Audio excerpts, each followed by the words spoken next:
I need to tell you guys about the trauma that this cute top caused me. I have cruised through my last few sewing projects just waiting for something epic to go wrong, so it was about time I had a bit of a train wreck.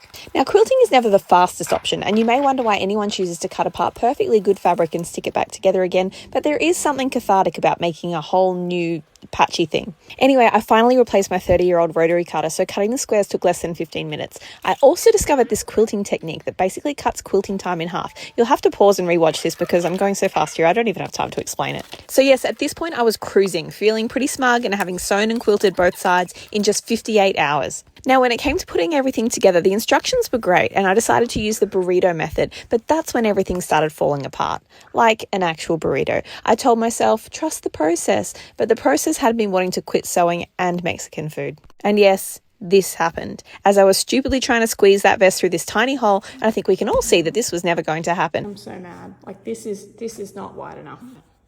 Front and center. So to fix that, I'm going to have to unpick this row and this row.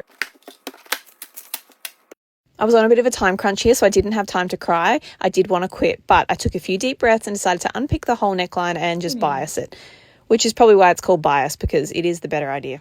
Anyway, after just 133 hours, I now have this incredibly cute top that I never want to look at again. So please watch this again for me so you notice my lovely quilting fabrics. Thank you. Bye. Moral to the story is just don't sew.